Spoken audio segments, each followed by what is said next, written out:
गौतम बुद्ध की एक प्रचलित कथा के अनुसार एक दिन सुबह सुबह सभी शिष्य बुद्ध के प्रवचन सुनने के लिए एक साथ बैठे हुए थे।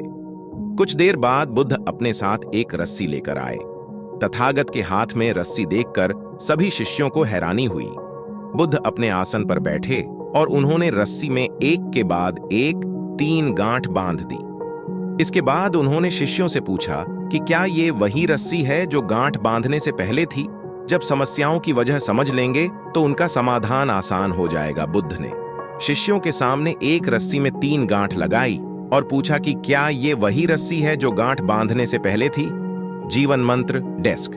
गौतम बुद्ध की एक प्रचलित कथा के अनुसार एक दिन सुबह सुबह सभी शिष्य बुद्ध के प्रवचन सुनने के लिए एक साथ बैठे हुए थे।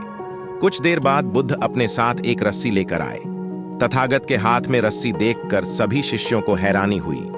बुद्ध अपने आसन पर बैठे और उन्होंने रस्सी में एक के बाद एक 3 गांठ बांध दी। इसके बाद उन्होंने शिष्यों से पूछा कि क्या ये वही रस्सी है जो गांठ बांधने से पहले थी?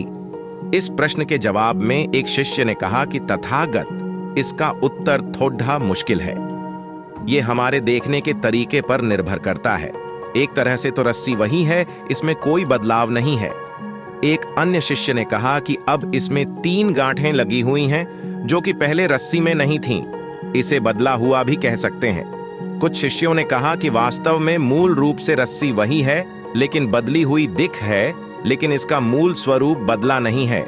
शिष्यों की बात सुनकर बुद्ध ने कहा कि आप सभी सही बोल रहे हैं, अब मैं इन गांठों को खोल देता हूं। ये बोलकर बुद्ध रस्सी के दोनों सिरों को खींचने लगे। बुद्ध ने पूछा कि क्या इस प्रकार रस्सी की गांठें खुल जाएंगी?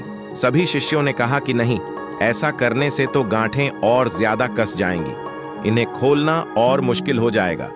बुद्ध ने कहा कि ठीक है, अब एक अंतिम प्रश्न, इन गांठों को खोलने के लिए हमें क्या करना होगा? शिष्यों ने कहा कि हमें इन गांठों को ध्यान से देखना होगा, जिससे हम जान सकें कि इन्हें कैसे लगाया गया है। इसके बाद हम गांठें आसानी से खोल सकते हैं। बुद्ध इस जवाब से संतुष्ट हो गए और उन्होंने कहा कि ये सही बात है। हम परेशानियों में फंसे रहते हैं और बिना कारण जाने ही उनका हल खोजने लगते हैं, जबकि हमें पहले समस्याओं के मूल को समझना चाहिए। जब समस्याओं की वजह समझ आ जाएगी तो उन्हें सुलझाना बहुत ही आसान हो सकता है।